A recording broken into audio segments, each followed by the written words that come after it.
Hi, Christian Prince. Hey, Sarah, how are you? Good, how are you? I'm all right. What do you want to say to us? I have one rational thing that Okay, you as a Muslim, you have something rational for us. Give it to us. Go ahead. Islam is the only religion that actually unifies all the other faiths under God. That is a big fat lie, my friend. I'll tell you why, right? That's a big fat lie. Show it to me. Here we go. It's a challenge in front of it. I'm not insulting you. I'm just saying whoever told you that, he lied to you. Show me how Islam unifies all religions under one faith. Go ahead. Well, our understanding is that there have been over 184,000 prophets. It's what? What? There's been over 184,000 prophets. 184,000 prophets. So we believe that all these prophets. Okay, what happened to those prophets? What is their names? I'm telling you the idea behind why I believe Islam is the only unifying religion.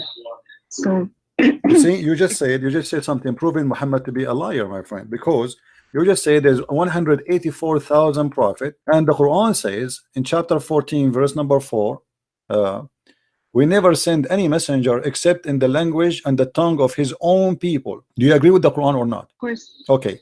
So who is the Muslim messenger to India who speak the tongue of India? There's more than 400 languages in India alone.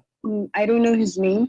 I'm just giving you the general idea. So from all the 400 nation languages ethnic group in India, you could not find me one person. Isn't it weird? You know, even though I don't know the names of the prophets. But this is not the problem. This is not the issue. The issue is that you are you're taken into consideration as a fact when it is something cannot be proven. I cannot say now that I have a God who sent to every nation. He sent 1 million messenger. Okay, what? Give me a name of them. I cannot. That's mean I'm fabricating a lie. Did the Hindu mention any prophet is a Muslim prophet before? No.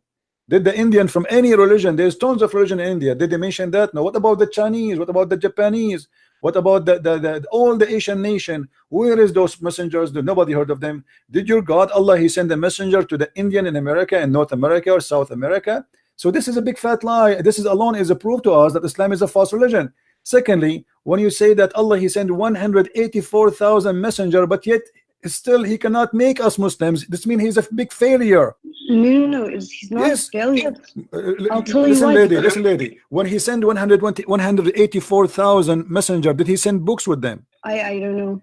Okay, that's mean that you have a God who have a library, and this library have 184,000 book, but only one book the Muslim claim is left on this library. Your God is the worst librarian ever in history. He could not preserve the 184,000 books, and he lost all of them except one. That is the Quran. How we can trust this God to be God? Imagine you have a guy, you give him a key for a building, and he have inside this building 184,000 book, and then we come back after many years, and then we open the building and we find that in this building there's only one book in the shelf. How funny this guardian for the book is. He will spend the rest of his life in jail, and nobody will believe that he lost them.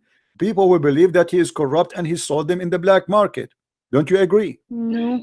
What do you mean no? Where is the 184,000 prophet books? What happened to them? All of them, they're gone. Well, you know, some Jamaicans, they also had a prophet.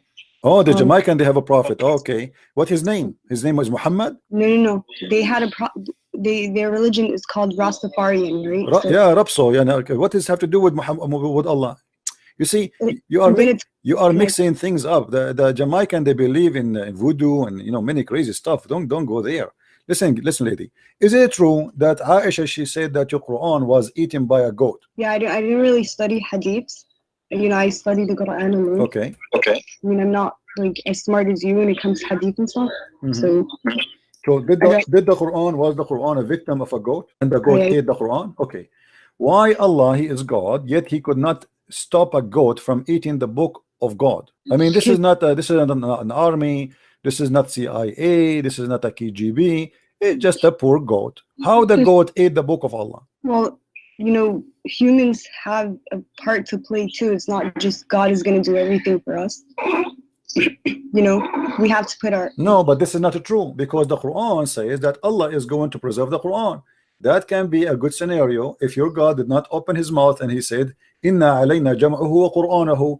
It is on us to collect the Quran and to recite the Quran. So as long Allah He is the one who promised that He will collect the Quran, then we cannot accept anyone, to say to us what you said, because He said, I'm going, it's on me, it is on me. Who? Allah. Inna alayna jam'uhu wa qur'anahu, chapter 75 verse number 17. So you cannot say to me, oh, we have a duty as a human to protect the Quran, because Allah He confirmed that this is His duty. No, I'm saying from the goat and like from kids or from something that, if we have a Quran, we put it on the shelf. I don't know how it got how you can preserve the Quran if the goat ate it already? Can you recite for me the verses which the goat ate? You cannot. That's it. It's in the belly of the goat now. And until now we could not find this goat. It's missing. If you go to the FBI website, you will see in the front page it says the big name wanted. If you go, this is in America. If you go to Saudi Arabia, until now you will see that goat picture is there, because until now it's missing, and we need to find desperately those verses. Did you know that the way it's preserved is through memorization? My friend, what preserved? Can you recite for me the verses which was in which the goat ate? Can you? Here we go. I'm listening to you. You preserve it by memorization. Tell me the verses which the goat ate. No. Okay, so what are you saying? That the goat ate a part and now it's not there? Yes, it's not there. It's not there. It says that there is the verses of 10 times breastfeeding for adult. Your God Allah, mashallah, He allow you as a woman, with my respect to you, I'm not trying to insult you, don't take me wrong, but this is what it says, that Allah, He allow you as a woman to give your breast to a strange man, and he will suck it 10 different times, and he is satisfied, and then after that you are lawful for him to be with him, next to him in the same couch. It's not there. Show me the verse. Here we go. I'm gonna see it. Well, we can find this verse. That is not what Allah said. Sorry? Where did you get that from? Here we go. It's in front of us. Here we go. Read with me. The verse of stoning and breastfeeding for adult 10 times was revealed, and the paper was with me under my pillow. When the messenger of Allah died, we were preoccupied with his death, and the time sheep came and ate it. And then that verse, they continue saying here, and that verses were abrogated in recitation, but not in ruling. Okay, so abrogate by recitation? By what? By a verse about 5 times, but we cannot find even the 5 times. So we cannot find the 5, we cannot find the 10. Yeah, I don't believe that. It's not up to you. This is your history. This is your Aisha saying that. What about your prophet saying let me show you. Are you saying to me that there is no way in Islam that the prophet of Allah, he ordered women to give their nipples to strangers to suck it 10 different times? Are you saying that? Yeah, that's haram. Okay, am I ready? Here we go. Again, please don't think I'm trying to insult you or to be rude to you. So listen to me carefully. Here we go. This is Sahih Muslim, and this is Ibn Majah, and this is Sunan al-Nisa'i. You choose which book you want. It is Sahih Hadith, and the Muslims agree upon it, that a woman, her name is Sahla bint Suhail. She came to the Prophet and she said to him, there's my husband is upset from the guy who is coming to my house, and who he stay with us because he's a slave there, he's a man.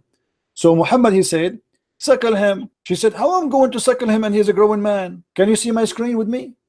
Yeah, I can. Okay, so this is what your Prophet said. It's crazy, I know. It's very, very, very confusing, very stupid. I mean, a man. Are you so sure that the Prophet said that? I mean, because this is Sahih Muslim. This is not me. This is your scholar saying that. This is Aisha saying that. This is the people of around Muhammad saying that. It's not me. I wasn't there. How do we know that though?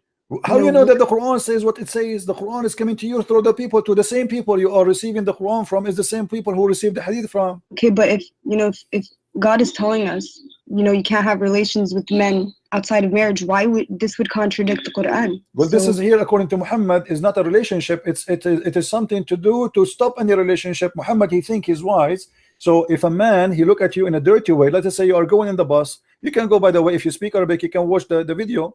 You will see an Egyptian, she was asking a big sheikh from Al-Azhar University that she said to him, are you saying now I work in a studio that I have to give my boobs to all those men who work in the studio? He said yes. She said, what if I go in a bus? He said, you have to give it to all of them. So this is your Prophet saying that. This is not you or me or anyone. The dean of the Azhar University for the Hadith department, he made a fatwa that a woman, if she want to stay alone with a strange man, she have to give him her boobs 10 times, 10 different times, not in one time, which means in 10 different times.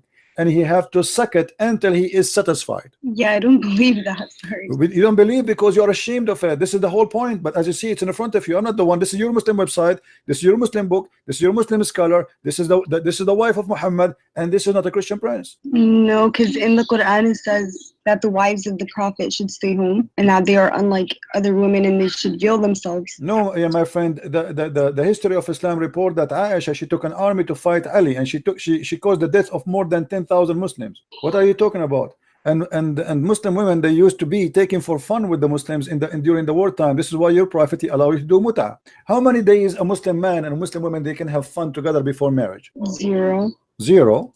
As I know, it's 3 days and 3 nights. From where? Well, because your prophet, he said, any man and any woman, they like to have sex together, they can have sex for 3 days, and if they like it, they can increase. Here we go. Read with me the screen. Do you see it? Allah Messenger said, if any man and woman agree, and here they say to marry temporarily. By the way, it doesn't say that. This is a fiction between 2 brackets. It doesn't say anywhere to marry.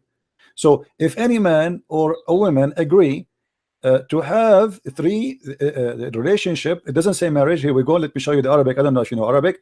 أيما رجل وامرأة توافقا فعشرة ما بينهما 3 ليال فإن أحبا أن يتزايدا أو يتتاركا تتاركا. So any man, any woman, they like to have relationship together for 3 nights.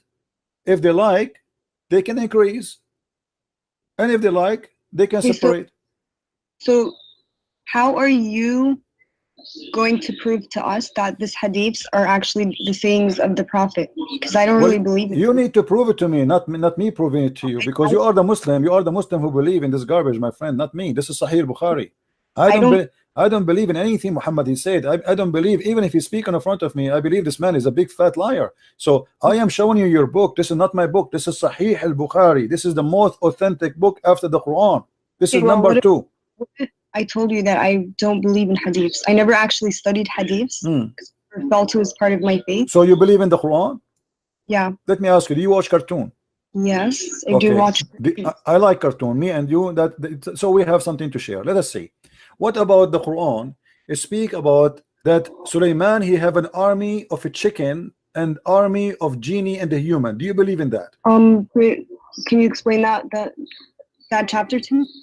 If you go in chapter 27 verse, you can read it. The whole chapter is very funny. I like it. It's my favorite chapter since I was a kid. I used to read it almost every day, just like, especially when we don't have electricity and there's no cartoon on the TV. So chapter 27 verse number 20, here we go. Read. You will see it says the following: your prophet Sulaiman, and supposedly he's a Muslim prophet like your Muhammad is talking about him, Allah is talking about him now, and it says, and before Sulaiman or Solomon were marshaled his host of jinn and men and birds, and they were all kept in order and ranks, like 1 2 chicken, genie, human army. He have a 3 army, 1 of genie, 1 of men, and 1 of birds. What do you say? This is Quran. Are you going to say to me the Quran is a lie too? You don't believe it? No, I believe there's something, there's a message to be behind the story of Solomon. So now you believe that there's a prophet of God. He have an army of birds and chicken. Well, you know that Allah subhanahu wa ta'ala did say that he doesn't shy away from using I mean, what the point? What I will do with the army of a chicken? And look, do you know the leader of the army of the chicken? Who is he? Do you know who's he? Do you know who's he? No. His name is Al-Hudhud. Do you know what Al-Hudhud is? No. Okay, here we go. It says here, and he took a master of the bird, the master of the bird. Okay, this is a general. Do you? Let me show you. Do you speak Arabic? Yeah. Okay. If we go now and search for what Al-Hudhud means, give me a second to show it to you on the screen. Okay. All right. This is Al-Hudhud. Let us put it in the screen. Small, tiny bird, and obviously Muhammad, he chose him to be the general because he have something in his head. It looked like a rank. Huh? I mean, it makes sense. So this is Al-Hudhud.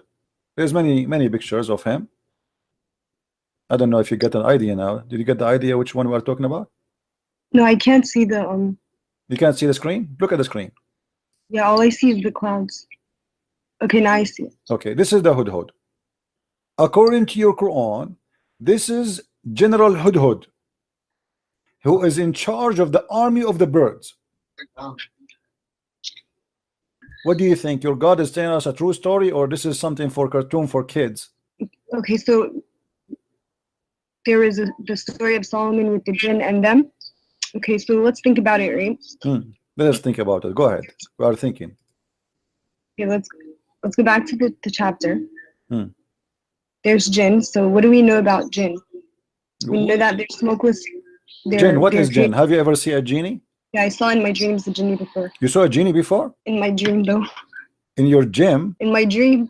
On your dream? I saw, you know, I have a friend. He saw a genie in his dream. It was his mother-in-law. I'm not sure what you saw yourself. What do you mean you saw a genie in your dream? What is the genie? What is genie? It's another creation by God. And it's made of smokeless fire. So when I saw it in my dream, I saw the form of the genie, but you can see through it. I saw through it. Is it true that you Muslims believe that genie can have sex with you? Yeah, I don't know about that. What do you mean? I don't know. Come on, be honest with me. You know that. Even there is a Muslim. He opened the door on his wife. He found a fire. With my respect to you, he found a fire in her private part, and he claimed that was the reason, because of the genie. He was sleeping with her because genie is made from fire. Correct? I mean, I haven't heard that story. Like, Okay. I've never personally experienced anything like that. All right. So now Sulaiman, he have an army of genie. What he did with the army of genie? Okay, so he had, maybe, you know, by the permission of God. Yeah, but what he would do with the army of genie and army of chicken? What he would do exactly? He occupy which territory with his genie and chicken? Okay, so was he leading a battle in that particular chapter? No, this is a bird. You know, do you see how small this bird? Do you see how small this bird? This is smaller than a pigeon. Pigeon is bigger than this bird. What this bird will do in a wartime? What this bird can do? Can you tell me? He will go and kill the small mosquito. What he will do? If there is a lot of them, they can do some damage. Yeah. Man, yeah. But do you know what this bird is about? This bird, according to your God, he have a special qualification. He can see and find women who have no hair in their legs. Really? Yeah. Which I want to buy one, because until now I'm single and I cannot find a woman she don't have hair in her legs. So I want to get one like this. If you know somebody he can sell those birds, please, you know, I want to buy one, because I'm desperately looking for a woman she have no hair in her legs. This is the only one who can do that. If Allah says so, must be true. Are you laughing? Okay, so anyway, so Solomon. Sarah, let us do this, Sarah. You say to me that you as a Muslim, why you are a Muslim? I mean, look at this. This is can't you tell this is really crazy? I mean, what kind of God? Who is going to believe those? Like, have you heard that Sulaiman, he heard the speech of the ant? Did you hear about that story? That Sulaiman, he heard the speech of the ant. Yeah, the one where. Okay. Do you know that the ants don't talk? The ants don't have a speech. Ants are mute. So how Sulaiman he heard the speech of the ant? How he can hear it? Ants are mute. Well, ants they communicate by chemical and by vibration only. They don't talk. Look here what it says. So when Sulaiman walked with his host, his army, one of the ants in the valley of ants. By the way, my house in the Middle East is about like 20 kilometers from the valley of ant. You know, we are neighbors. So when he arrived there, one of the ant, when he arrived to the lowly valley of ants, one of the ants said, "O ye ants, get into your habitation, lest Solomon and his host," which mean the army of chicken and the genie, "crush you under his foot without knowing it." So he smiled, amused at her speech. How Sulaiman how he can hear the speech of the ant if the ant are mute? Well, if God, you know, God had to give him that ability. Do you know how many ants in the valley of ants? How he can hear only one ant? What is the secret behind that? I mean, only one ant spoke. There's like a million ant in there, and there's only one ant. She spoke and she said, "Hide." What about the rest of the ants? What they said? Takbir? But I'm saying that if you know, just like Isa, Jesus, he was given powers by God. So the same thing with Solomon's ability. Okay, why Isa have power by God and his power about resurrecting people from death, making the blind see, but Sulaiman he have a power of things nobody see. It's just fiction, obviously, like a flying carpet. Sulaiman have a flying carpet. Flying carpet can carry 600,000 chairs. Do you really believe in flying carpets, Sarah? Be honest with me. You believe in flying carpet? A flying carpet? Yeah. No. You don't believe in flying carpet. What do you mean? I saw it in Alibaba. It's true. Well, I've never seen a carpet flying, so I don't know. I saw it in the cartoon. It's true. As long as it's in the cartoon, must be true. So are you saying to me that you will not believe in a flying carpet if I show it to you now, a cartoon? No. I mean, I'm really surprised. I thought cartoon is the best way to make you believe in something. Well, hold on. You just said that you don't believe in a flying carpet, but this is in the Quran. Yeah, but I'm saying that, you know, Allah did tell us that some of the stories are metaphorical, or, you know, they're no, those are not metaphorical. Those are not metaphorical. This is about a flying carpet, and we can show you what even your prophet said about them. There's nothing metaphorical. You know, chapter 21, verse number 81. If we go, just to show you, I'm not making things up. I will go to the interpretation to show you what interpretation says. So you will see that Christian Prince, he have nothing to say from his own. Okay, let us go. Here we go. And to Sulaiman we subjected the wind strongly. Ragging means we subjected a strong wind to Sulaiman.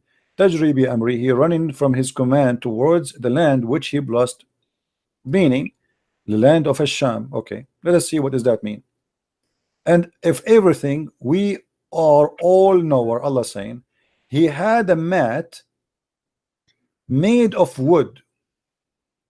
Who had that carpet? Sulaiman. Made of what? Made of wood, which he would place all the equipment of his kingship, horses, camels, tents, and troops, and then he would command the wind to carry it, and he would go, which means the wind go underneath it, and would carry him aloft, shading him and protecting him from the heat. So Sulaiman now he's flying with the flying carpet, and he put all his kingdom. The whole kingdom is a flying. This is not a Boeing 777. This is bigger, 600,000 chair only. This is chairs, plus all the animals, plus all the chickens, plus all the elephant, all the horses, all the war equipment, everything in the top of the flying carpet. And then in the top of him, there's the birds who fly to keep him in shade. And you know what birds do when they fly in the top of you? They will shower you with poo-poo. You know that, right, Sarah? Yeah. Okay. So Sulaiman, now we can imagine how much he is covered by poo-poo. The poo-poo is all over him. He have like 1 million bird in the top of him. So until he reach wherever he wanted to go in a land. So what your Quran teaching us, that Sulaiman, when he want to go, let us say from Jerusalem, he want to go to Los Angeles. What he do? He say, the flying carpet come. The flying carpet, the flying carpet come, and all his army jump in the flying carpet, and they put the 600 chairs there, and they put all the camels, the horses, and everybody, come on, takbir, Allahu Akbar, everybody go on the top of the flying carpet, and we go to Los Angeles. What do you think? This is a true story. So I think that the message of that story is that God gives powers to whom he wills. You know, so for Solomon, it would be the control of, you know, the wind, the jinn. What else did he do? So you really believe in the flying carpet. I remember just 5 minutes ago when you told me you don't believe in flying carpet. Now you are saying you believe in the flying carpet. Told you okay, so the message of it is that God gives powers to whom he wills. Yeah, but this is not power. This is flying carpet, my friend. This is not power. This is a flying carpet. What power? This is a flying carpet. Do you really believe in flying carpet? Do you believe that there is somebody can fly with his kingdom? We fly in airplanes today. I bet you the people but airplane is not a flying carpet. There's an engine and there is etc. and cannot carry 600,000 chairs. 600,000 chairs is bigger than a city. Yeah, but we're capable of building an airplane, and no one knew that before. Hold on, but there is a huge difference between this and that. You know, this is a flying carpet. You order it by order. Hey, flying carpet, the flying carpet carry you, and all the kingdom is carried. This is cannot be true. Why the Jews? Why the book of the Jews, the Bible, did not mention the flying carpet of Sulaiman? I mean, why they are hiding it? What do you think? Do you think the Jews, they saw it in auction? They cut it apart and they sell it. Why the Jews in their holy book did not tell us about the carpet of Sulaiman?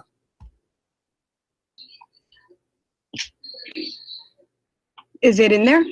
Have you read the Torah? Well, not in the Torah, but I can find you where Muhammad he got these stories from. There's a book I advise you to read. It's called The Legions of the Jews. Or you can go and get my books from Amazon. Go to Amazon.com, or if you live in Europe like Amazon, Germany, etc., and you can get my books. You will see where Muhammad is getting those stories.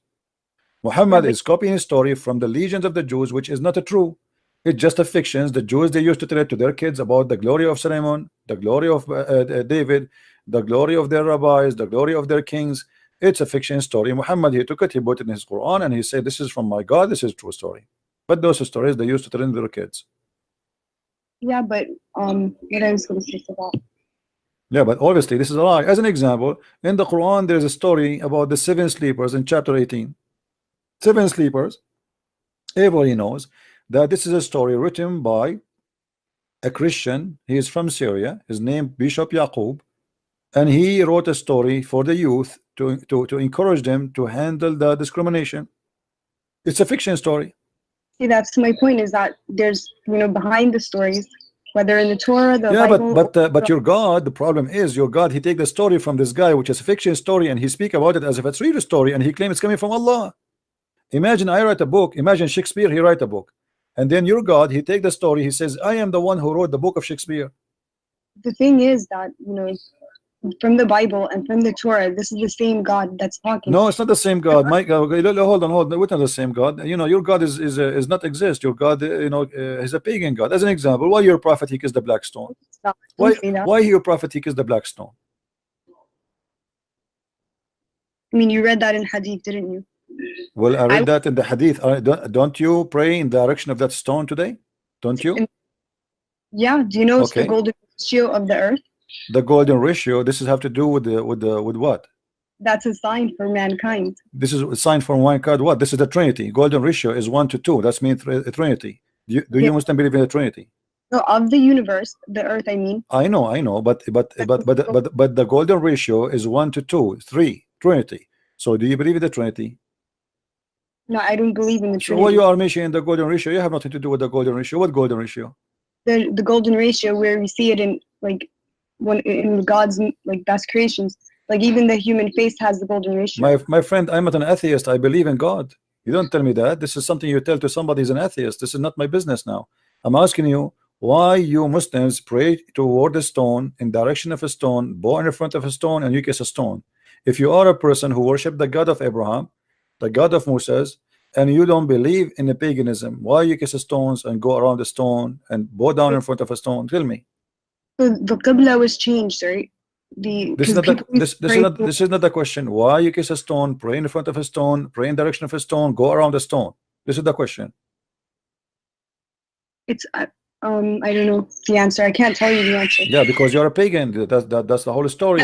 People who kiss stones, people who think stones are holy, they must be pagans. As simple as that. There's no holy stone. But stone are is they stone. worshiping the stone? Huh? They're not worshiping the stone. So why you kiss the stone? Tell me. You don't worship the stone, so why you kiss the stone? People kiss food. No, this is okay. Hold on. I kiss food. I kiss food as a symbolic for being thankful for God because I eat it. Okay, do you eat the stone? No. Okay, so why you kiss the stone? Give me the reason. I kiss my mother as an example. I kiss her hand. Huh? Does that mean I worship my mother? No, but this is my mother. Why you kiss the stone? She is your mother? I think people, kiss it because they love the prophet. So and why the prophet kiss it? Okay, people they kiss, guys. This is a good answer. She's smart. People they kiss the stone because they love the prophet. Okay, why the prophet he kissed the stone? I don't know why he did that. Because he's a pagan. Obviously, he's a pagan man. You Muslims, you follow Muhammad blindly. It doesn't matter what he do. He kisses a stone. We kiss a stone. I don't want to be rude with you. What if Muhammad he kiss a donkey? Are you going to kiss the donkey too? What if Muhammad he tie a donkey to the Kaaba and he kissed the bum of the donkey? Are you all of you Muslims you will kiss the donkey just because he kissed a donkey? You do know that his job was to deliver the message, and he's done that. What message? He made a message says any woman she want to take off her panty. Is that a message of God? Any woman she want to give her panty off to me, she is welcome. This is a message of God? No. Okay, so why he gave that message? What does this message have to do with Islam? If Islam is about worshiping God, why God he claimed that he gave Muhammad verses saying any woman she want to take off her panty to Muhammad, she is welcome? What is this message is about? Tell me. Yeah, that sounds like someone corrupted it. Thank you very much. Here we go. We are getting closer. So that's mean the one who corrupt this verse must be the one who have the benefit of the verse. Do you agree? But I don't think that the Quran is corrupt. I think that hadiths have been tampered with. Yeah. Okay, that's a good idea. But you agree that that idea must be a corrupt. But my friend, this is in the Quran. It's not in the hadith. And you agree that this must be corrupt. So it doesn't matter where we find it. You say you thought I'm speaking about the Quran, about the hadith, so you said, yeah, I agree, it's corrupt. But now because I said it's in the Quran, you will say no, it's not corrupt, right? You will swallow your tongue again, or you will be honest. You will be honest. You will stay and you say yes, must be corrupt. Well, I don't believe the Quran is corrupt, and I have many reasons. Yeah, but you are the one a second ago you said that such a verse or such a statement must be corrupt, and you thought this is hadith, but this is Quran. Yeah, because in the Quran it says, and do not, don't go towards the fahishat, right? And one of these is... My friend, why Allah, let me repeat the question for you, and you are the one who said it must be corrupt. I said, why Allah will make a verse says to Muhammad that Muhammad told, Allah told Muhammad, any woman she want to give out her panty to him, she is welcome. You said this must be corrupt. Okay, this is Quran. So I'm repeating the question for you. Why Muhammad he need a message like this? What Islam have to do with this? What the message of worshiping Allah have to do with any woman she want to take off her panty to the Prophet, she is welcome? What that will do to Islam? Wait, can you go to that verse? No problem. Chapter 33 verse number 50. Here we go. Here we go. And this is only a privilege to Muhammad, only a privilege to Muhammad, any believing woman and any believing woman who dictate her panty to the Prophet. If the Prophet wished to with her, actually it doesn't say, it says to sleep with her. And this is only for thee, not for the believer. Isn't it obvious that this is a corrupt verse made by the corrupt man Muhammad for the benefit of Muhammad? Who is the only one who get the benefit of this privilege? Muhammad. It's like making a fake insurance policy. The first thing the police will investigate is the one who get the benefit from this policy. If somebody kills somebody and this body he is going to inherit the policy of, let's say, life insurance, then the police the first thing they try to check is the one who get the benefit of the insurance, because he's the one who get the benefit. Who is the one who get the benefit here in this verse? Muhammad. Any believing woman, she want to give her panty to the Prophet. Why God, what Islam have to do with this message? What Allah have to do with this message? That any woman she can give her panty to the Prophet. I think that says so. What do you mean God so? Why God want to say so? This is the question. What this have to do with Islam? I want to be a Muslim. Okay, and now God is saying any woman, including my wife, my daughter, she want to take off her panty, put her legs up to the Prophet. What is that? That's not what it says. This is what it says. Any woman she can give her to the Prophet. And not only that, Muhammad, hold on. After that, Muhammad, he start receiving ugly women. They want to sleep with him. And Muhammad, he look at them, they are disgusting. So look what he did. He made the verse right after it. He says, "Thou mayst defer who, the one who turn away from him, or the one who choose." So Muhammad, he can, okay, let us say you come to him, you don't like how you look like, maybe you're older. So he say, okay, this is too much, too many women, they are coming to sleep with me. So what I will do now? So he made a verse says that Allah told me I might choose and I might delay the one later. So Muhammad here is giving himself more excuse to use and abuse women, because there's many ugly women, they start coming to Muhammad, and the reason they want to sleep with him, because if they sleep with Muhammad, they will be considered as women of Muhammad, and that means they will have a free food forever. They will have a retirement plan. They will have respect of the believers, because that's it. They are the, excuse my language, they are the bitches of Muhammad. You see the gang. You see the gangs. They say like, excuse my language. I don't want to use a bad word, but yeah, you should respect the dead. I mean, let them rest in peace. I'm not respecting him. This guy, obviously, he is. I'm not talking about your dad. What your dad? Talking about your Muhammad. You called the females the B word. This is what it says. This is about those are the whores of Muhammad. They are not his wives. They are offering themselves for sex. Not true. If somebody's offering themselves for marriage, that's completely. This is not marriage. This is not marriage. Muhammad, he have 13 women already. Name for me one woman she offered herself to Muhammad. She became his wife. Go ahead. Do your best. I'm listening. Yes, they married for tribal. No. Listen to me carefully. Those women who offered themselves, name for me one of them, she became his wife. None. Does it even name the females in the Quran? None of them, none of those, because they are not considered all the females. There's no limit. It's a privilege for the prophet only. So Muhammad is looking for women to take off their panty. It doesn't matter who they are. But Muhammad already have 13 wives. Why he need more? Right now you're interpreting it from your perspective, right? I am not giving interpretation. I am not. Here we go. It's in front of you. You give an interpretation. Any lady, do you see it says any believing women? Did you see any believing women who like to dictate her not her soul? It says nafsaha in Arabic, which means this is about sex. This is about sleeping with him. Nafsaha, her soul, yes. Yes. So what he will get from her? What he will get from this woman? Sex. Okay, name for me one woman she dictated herself to Muhammad and she became his wife. Look, so any believing woman who dedicates her soul to the prophet. To do what? Prophet to wishes do what? To do what to him? Exactly. What she would do? To wed her. What the service he want from her? What with her? Okay, so if he's traveling and women are want to marry him, they're also gonna be pushing the message. So he's gonna give lady, do you see where it says here yastankihuha? Yastankihuha is a continuous verb, and you speak Arabic, don't you? Okay, so is it continue? Is it continue? Yes or no? Am I lying? It's ing to f her. This is not to marry her. You marry only once. Okay, so why does it say if the prophet wishes to wed her? What does that mean? What is with her? There's no with her here. Same time, name for me one woman of those women who offered themselves. He wed her. He slept with her, yes, but not even one of them became his wife. Otherwise, name one for me. Go ahead. What does wed mean then? Marry. But there's no marry here. It's the word is just tankiha. Yankahu in Arabic mean to f, the f word. The word marriage in Arabic is zawaj. You speak Arabic like me. تزوج تزوجنا تزوجوا زوج يزوج تزويجا.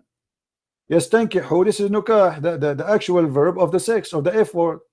Okay, so, and nikah in Arabic means marriage. No, let me show you. Here we go. I will show you from your Islamic website what is the nikah mean. Give me a second. Here we go. We don't make things up, lady. We don't. Everything we say we prove.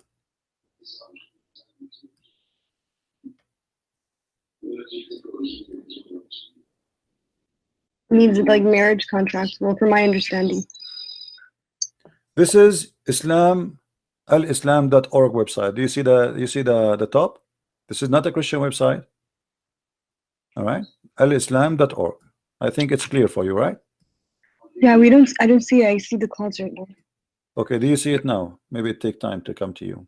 So this is alislam.org. This is your Islamic website, and it says it clearly that the word nikah literally mean intercourse.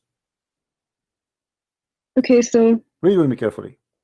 In Islam, marriage is not restricted of a platonic relationship between a husband and wife, nor it is solely for procreation. The Islamic term of marriage is nikah. You see it? Literally means sexual intercourse. So marriage is about that. Are you sure you're saying? I'm not saying that. It's you who's saying that. There's no marriage in Islam. You don't use the word marriage. You say the F word. We, as an Arabic Christian, we use the word zawaj. You, as a Muslim, you use nikah, the F word. What is marriage? So this is the same word is in the Arabic Quran. It says just tankiha, which means to do intercourse with her. Thank you very much. Okay, so any Muslim women, she want to do intercourse with the Prophet. Why? Okay, but within marriage. Why? Well, there's no marriage. What marriage? I just told you, give me one woman. She gave herself as a gift to the Prophet to yastankihuha. She became his wife. Give me one. You cannot. There's none. He slept with many women, but there's none of them became his wife because it was just for fun. Now, why Allah he need to make a verse for Muhammad that any believing woman she can give her panty to the Prophet? What is the benefit of Islam for that? Muhammad already is not a single man. You see, if Muhammad was a single man and he's trying to find Muhammad a woman to marry him, I will say, okay, the guy he is trying to find a woman to marry him, to be with him. But the guy, he have tons of women, he have many sex slaves in the top of that. Why he need to make such a verse says any woman she wanna sleep with me, she is welcome? And he claimed that the one who said that is Allah. Yeah. Why? I mean, everything that's in the Quran is the word of Allah. Yeah, this is what I'm saying. So why Allah need to make a verse says any woman she can give her private part to Muhammad? Why is that? What that will benefit Islam with? What is the point? Muhammad is a man busy with God. He's a prophet of God. This guy, he should be not have time for women. But look, he make tons of verses, and this is a privilege only for him. This is not even for the Muslims. It's only for him. There's no other Muslim can do that. Isn't it obvious that this is Muhammad? He himself is a corrupt man, and he's fabricating words that he claimed that God he gave it to him. Yeah, I mean, so I don't know why Allah would tell him to do that, but I can only guess. Yeah, guess. Okay, guess. Let us see. Guess. Go ahead. And I'm listening. Why? Guess why? Why Allah gave him that privilege? I guess to entertainment. You think Muhammad is bored at that time? There's no 4K TV, and he cannot watch porn. So Muhammad, he wanted some women to take off their panty for him. No, I don't think that's it. So what the reason? What the reason? He have many wives already. So what the reason? That's one of the guesses that we could assume. Okay, so this is a right guess then. It said because you accept it. Okay, what else? Or it could be that, you know, to build relations, like to network in relation by women only. This guy, he want to build relationship in the network, guys. He want to open many Facebook with many women, and they take off their panty. For what does this have to do with relationship? Do you know how important women are? Like, they play such a huge role when it comes to communities. Aren't you the one who told me a second ago that women, they have to stay at home? And now you are saying to me they place a great place in society. What society? Those are believing women already. They are believing women, so they are Muslims. He's not even converting them. They are believing women. They want to take off their panty to the Prophet to do what? Entertainment. Obviously, it's about sex. There's nothing else. Does it say he want to spread Islam with them? He want to do what he would do? The only thing is he's going to F them. As simple as that.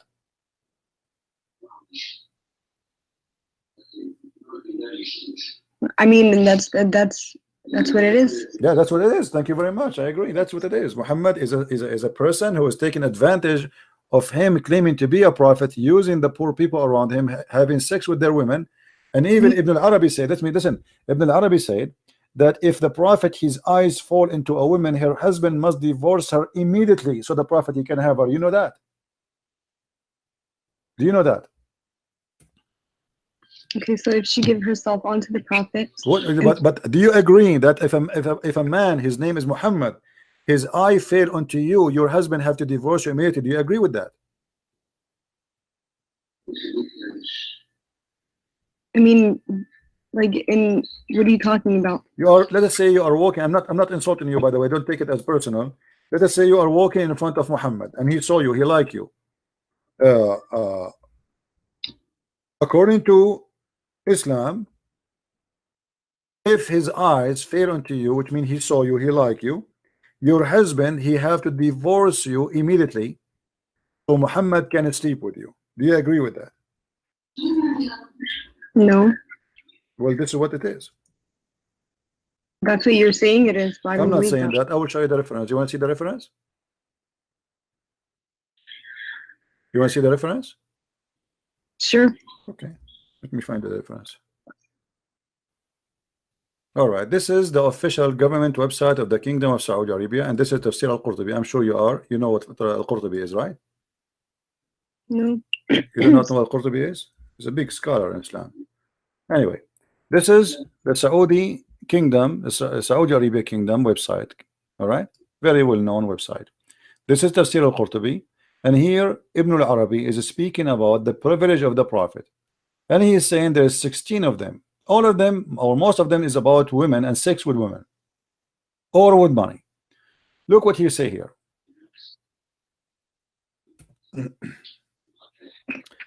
قال ابن العربي. Let us see what قال ابن العربي. Hadith or Quran? This is Quran interpretation for that verse. Read. You know Arabic, that will make it a lot easier for me.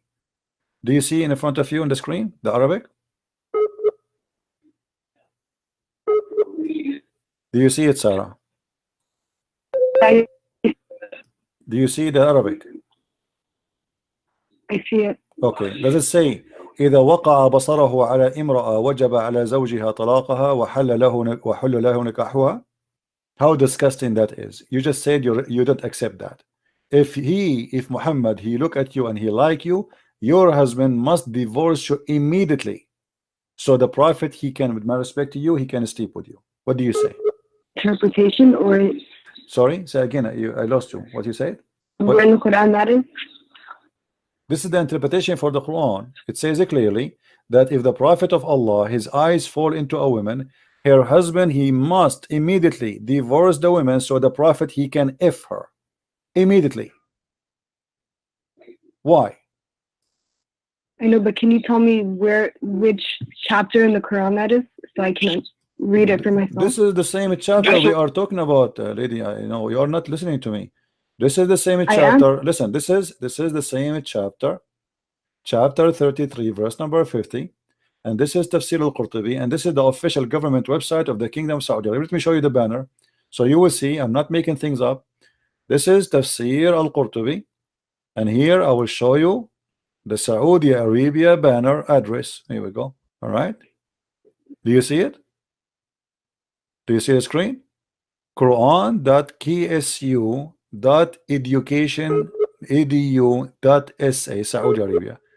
This is a government official website of the Kingdom of Saudi Arabia, and this is Tafsir al-Qurtubi, and this is what your Islamic cult teach. This is cannot be a prophet. This is a scumbag. Sarah, my friend, allow me to call you my sister. Maybe you are my younger sister. My sister, I invite you to leave this cult. This cult is disgusting. Muhammad cannot be a prophet of God. There's no way a man, he have a dignity. He will force a man to divorce his wife just because he look at his wife and he like her. That is disgusting. That is satanic. That is cannot be a prophet of God. Did you hear me, Sarah? I invite you to leave this cult, Sarah. There is no way, and you are the one who said you don't accept that. You said that to me. You don't accept that because you have dignity, because you are a good woman. You don't accept that. This is disgusting. A good woman like you don't fit here. This is not a religion for you, Sarah. What kind of a prophet you would do that? So I invite you, Sarah, to leave this cult. This is not a good. This is not a religion. This is a scam. This is a sex monster. This is a guy who want to take advantage of you. Did you decide to leave Islam, Sarah, or not yet? Did you decide to leave Islam? Say yes. Leave this cult. This is satanic. It's obvious. Go and follow the holy Jesus, the holy name. Follow the holy Christ, who never commit a sin. Why in the world you want to follow such a man and you ignore the best of the best, the Messiah, the Messiah, the best of everyone? There's no one like him. Why you want to follow a man like this? What kind of a man? This guy is not even qualified to work a gardener for you. You don't even trust him to be in your house. Your husband will not even trust him to be alone with you. Sure, he was known as trustworthy. Say again what? One who is trusted. Say again what? He was known as an Amin. What Amin? This is Amin? Did you hear the story of your prophet? He went to his own son and he flirted with the wife when she's married to him. What Amin? Amin means trustworthy. Muhammad, he went to Zainab. Listen, what I mean? Muhammad, he went to Zainab when the husband was not there, and he flirted with Zainab, and he said to her, "Praise be to Allah, the one who made my heart flip for you." This is trustworthy. What kind of trustworthy? Imagine I go to visit you, and I am your father-in-law, and then when I see you, I flirt with you, and then you tell your husband, and then I take you from your husband, and then I sleep with you. This is the trustworthy. Take care, Sarah. Take care. Take care. Muhammad is trustworthy. If this is trustworthy, what trust garbage is? Hey, stay Shadi. How are you? You want to call me? By the way, Shadi, in Iraq, Shadi mean a monkey. I don't know what you mean by calling yourself monkey. I am making up stories. I show it in the screen. Everybody see that whatever I speak of, I show it in the screen. I never said something without proof. She speak Arabic and she saw it and she read it. Who's next? Who's next? Who want to prove to me that Muhammad is anything to be even qualified to work in the post office? Muhammad is not qualified to work in the post office because we cannot trust him to deliver the letters. He will open them, he will steal what is inside, especially if it's pictures for women. If you work for Amazon, There's no delivery for lingerie ever will arrive to any woman in the world. He will open the boxes, he will sniff the panties, and he will keep them at home. Who's next? I am the Christian prince, and none of you Muslims dare to debate me. You see, I was speaking to this girl, very nice, very kind, and I'm going down to her level. Show me that you can do better. Who is a Muslim can do better? Why liar? Why liar? Here we go. Let me show you. You are saying to me I'm liar. Your prophet was accused by you Muslim that he stole an underwear. Do you want to show you that? Shadi, let me show you. Here we go. Guys, he's saying I'm a liar. You tell me, if Muhammad was stealing underwear, according to the Quran, he was stealing it for what? To wear it or to sniff it? The underwear was red. Let's read together. Even the chapter number is a miracle. Chapter 3, verse number 161. Let us go to the interpretation. I'm lying, right? Okay. Let us see. Okay. Read with me, Allah. Let us see who's lying. And as you see, those are your Islamic books, not mine. Your prophet was an underwear thief. And now you tell me he was doing what with it? Here we go. When some red velvet cloth went missing in the day of Badr, some people began to say, perhaps the prophet took it. Do you see it? The Muslims are fighting over what they stole. This is already a theft. The attack of Badr is the Muslims attacking people, attacking caravan, attacking money of people. They are thieves, and now they are fighting over a piece of a clothing which is a bikini. Do you see the trustworthy? And then what happened? Allah, he sent the verse says, no way, it's not Muhammad, no way. Okay, hold on. If you are God, why you don't tell us who is the one who took it? I mean, look at this. God, he sent the message saying it's not Muhammad who stole the underwear. What about you tell us who took it? Until now the underwear is missing. Until now, if you go to the website of the police of Saudi Arabia, they have a big prize for the one who will find the underwear which Muhammad was accused to steal. Any Muslim can tell me where we can find this piece of a cloth which Allah himself now is busy. God, the one who created the galaxies, he sent the verse about the underwear. I mean, are you serious? God, who created this amazing massive space and galaxies and stars, the earth is not even a dust. He sent his words, his priceless words, to defend a man who was accused of stealing underwear. That's amazing. How a woman, she can agree that a man, he can beat her as if she is a goat unless she is mentally ill.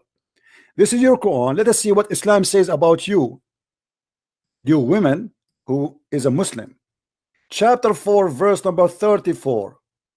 Christian Prince, you are lying. Christian Prince, I show in the screen everything I say. Prove me wrong. And this is your books and those your websites.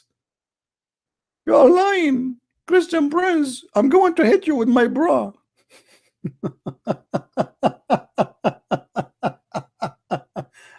Oh boy. Here we go. This is your Islamic books. This is how stupid the Quran is, and this is how filthy this book is. Do you see it? Scourge them.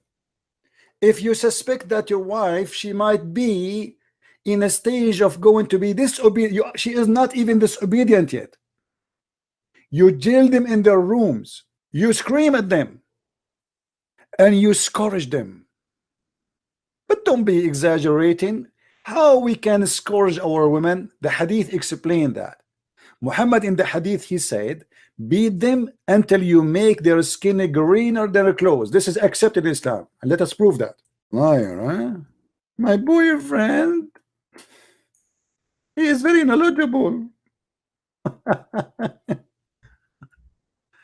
Oh boy. Desperate old woman looking for a man. That's why she converted. Read with me. This is a woman, this is a story of a Muslim woman, because the filthy rules of Muhammad, who made an order that if a female woman, she is divorced 3 times from her husband, she cannot get back to her husband Rifa unless she sleep and have intercourse with other men. And not only that, she have to taste his orgasm and he have to taste her orgasm. Raf'a divorced his wife, whereupon Abdul Rahman bin Zubayr al-Qurazi married her. So this is a woman, she used to be married to a guy, his name is Raf'a. Now she is married to a man, his name is Abdul Rahman. What happened? Aisha said that a lady came wearing a green veil and complained to her of her husband, and showed her a green spot in her skin caused by beating. It was the habit of ladies to support each other. You see, they are saying to you, she is not supporting her because she's right. No, she's supporting her because they are women supporting each other. So when Allah Messenger came, Aisha said, I have not seen any suffering women women suffering as much as a believing women. So Aisha here confirmed that a Muslim woman, she is the worst in life. She have no good life. She is suffering the worst. Who is witnessing for that? Aisha. She's witnessing that between all the women of the Arab, no woman is suffering as much as a believing woman. Look at her skin. Her skin is greener than her clothes. Her skin, this is not, they say to us, you beat her light beating, right? Look at this. This is light beating. Her skin is greener than her clothes. When Abdurrahman here heard that his wife had gone to the Prophet, he came with his 2 sons from other wife. And she said, by Allah, I have done no wrong to him. He is impotent and he is useless to me like this, which means his penis is not working. Look how filthy the society, look how disgusting those people are. Holding, showing the fringe of her garment. Abu Abdul Rahman said, by Allah, O Messenger of Allah, she told a lie. I'm very, very strong. I can't satisfy her. What is enough? What is next? Maybe he's going to hold his private part and he will do it live. I'm very strong. I can satisfy her, but she is disobedient and she want to go back to Rif'a. Aha, now we know what's happening. This woman, she married this man because the filthy Muhammad, the mad Muhammad, the crazy Muhammad, he made a rule that if a woman, she divorced her husband, or a man divorced his wife, sorry, 3 times, she cannot get back to him unless she marry a new husband and he F her. And he tastes her juice and she tastes his juice, which is orgasm. And then and only then she can go back to the husband. So now this woman, she married this new man, but she don't want to sleep with him. She wants him to get back as a tool to get back to the previous husband. So look what happened. Allah Messenger said to her, if that is your intention, then know that it's unlawful for you to remarry Raf'a unless Abdul Rahman, he tastes your juice. You see in the translation they say until he has sexual relationship. What kind of religion making a rule that a woman, she cannot go back to her husband unless she goes sleep with the new man, and that man, he have to test her orgasm and she have to test his orgasm حتى يذوق عسيلتك until he tastes your orgasm. This is a prophet of God. And not only that, the man, he did beat the hell of his wife, and then Muhammad, he sponsor him by beating your wife. It's lawful for you. Did Muhammad say why you beat your wife? No. He was against the women, and he judged for the man that he's right. He said to her, if this is your attention, you should know it's not lawful for you. And as you see, Muhammad is taking the side of the man perfectly. So we beat the women, we make her skin greener than her clothes. And yet they say to me, you are lying. Where is my lies? I'm showing you everything I say, and this is the reference. Prove me wrong. Why you don't put the information in context? Sarah, she is saying that. Okay, Sarah. Let's see what Sarah was saying. Of his wife, and then Muhammad, he sponsored it. Hello? Yes, Sarah, you said I am not putting things in context. What does that mean? Everything has a context. Okay, what is the context that I can beat my wife until I make her skin greener than her clothes, and then I say that you have to sleep with a new husband so you can go back to the old husband? Go ahead. When I say in context, I'm talking about historical context, right? This is the historic, the story in front of us as it is. I read the whole story. I did not even cut a letter from it. Right, so you do know that with Islam came the revolution of everything. Like what? Women quickly gained rights and inheritance in. That's false. That's false. Women before Islam, they inherit everything. Not only that, they used to be very rich. As an example, Muhammad himself, he used to work for Khadija. Is that true? Yeah, but she was a widow, right? She is a widow, which means she inherited her husband. Is that correct? She inherited everything from her husband. Yes. So this is she was not a Muslim woman. Is that correct? I guess. Okay. So women, they have their right, and not only that, she was the boss of Muhammad. Is that correct? Right. Okay. So she have right, and she is a businesswoman. She have an inheritance. She is independent. She is the boss. What is next? Islam make the women wear a veil, became inside the box. And you are the one who said to me when you called me first time, you said that the wives of the Prophet, they have no right to go around, they have to stay home. Didn't you say that to me? But before Islam, women, she was a queen. Women, she was a leader. Women, she was a counselor. Women, she was a businesswoman, as an example, Khadija herself. So Islam destroy you and make you just a sex toy. Where's your about? What is your proof? You are the one who just told me before that the wife of the Prophet, they have to stay home. No. Your proof that Arabia was this kind of. What do you mean? You never heard of the queens in Arabia and other country around? Who is Cleopatra? Who is Zenobia? Who is Khadija? Isn't it Khadija? She was a businesswoman before Islam. What's wrong with you? Who is Qurfa? Who's there is many famous women in the history of Arabia. What are you talking about? There's many queens. So those are women. Even the Quran speak about Sulaiman flying all the way from Jerusalem over the flying carpet to see the Queen of Sheba. The Queen of Sheba, not the King of Sheba. So after Islam, where is the Queen of Sheba? What happened to Yemen? Since when when the last time Yemen have a queen? Isn't it your prophet? He said that a woman, she lead her nation, they will never be successful, which means it's forbidden for women to be a leader in Islam.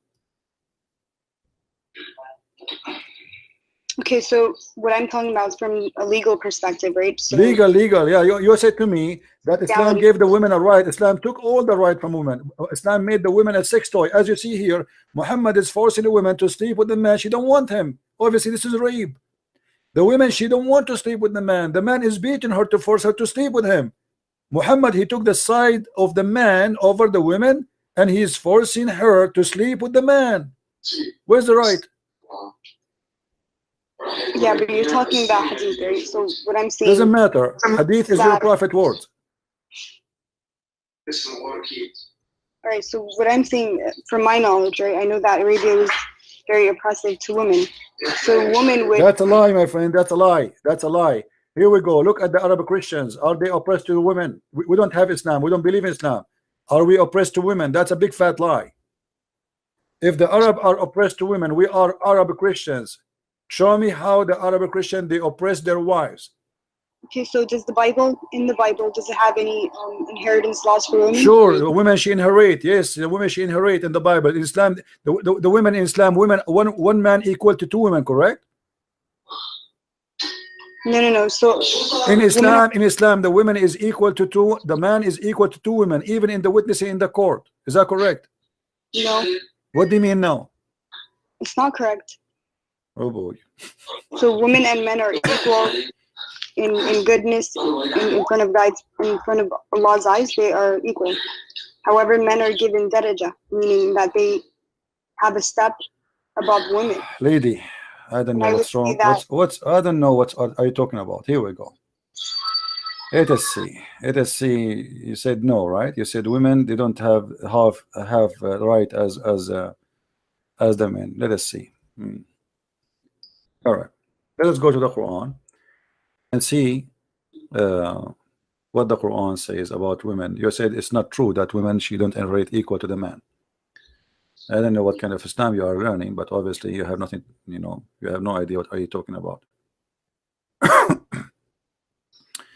If we go in the Quran,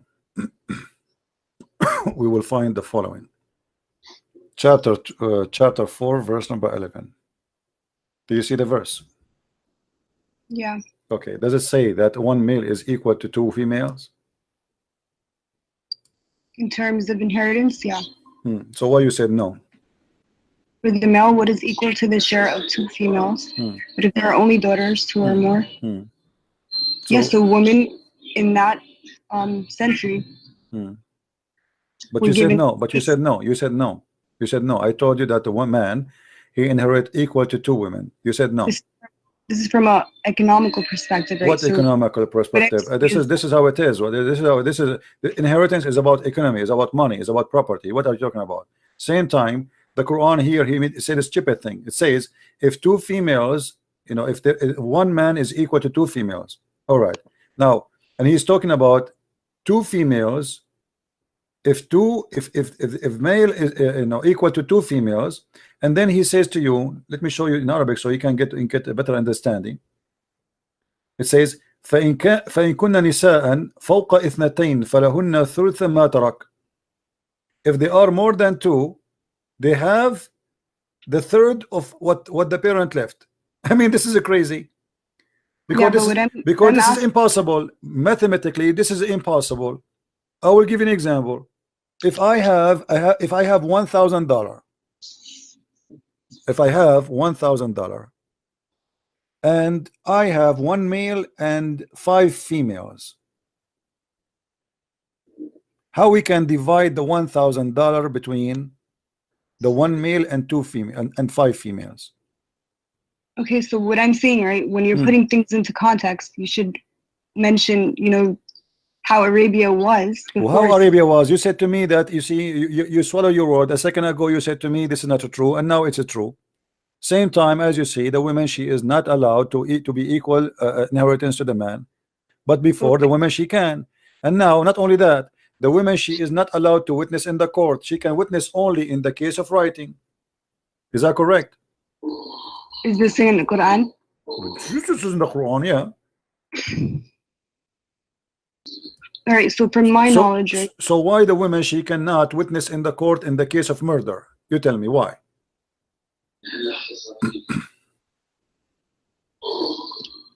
What is the wisdom? Where is that in the Quran? That the Quran make it clear that women, they can witness only in the case of borrowing money. As simple as that.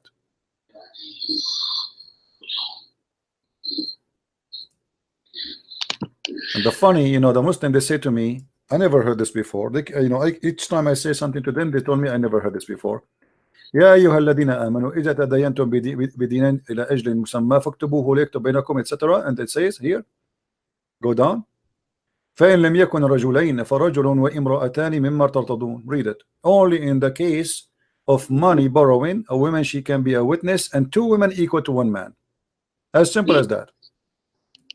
Okay, so when we're looking at it from that society's perspective, it was a you keep saying it from that society perspective. Why women, she cannot be a witness in the court?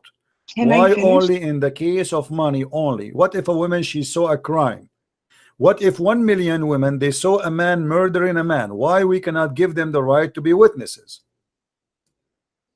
Can I finish? Go ahead. Okay, so from in that era, this was considered like a feminist revolution. Women were legally allowed to inherit property. They got rights that they did not have. Women, they were allowed to inherit full legally before Islam. Islam make it partially inheritance, not fully. Okay, so where is the revolution here? I'm talking about Arabia. Okay. I'm talking about Arabia too. Isn't it, Khadija? You are the one who just said to me that Khadija, she inherited the full money of her husband's. Okay, so then tell me what government did they have? Just go. You know, unbelievable. And people, they say to me, you have no patience.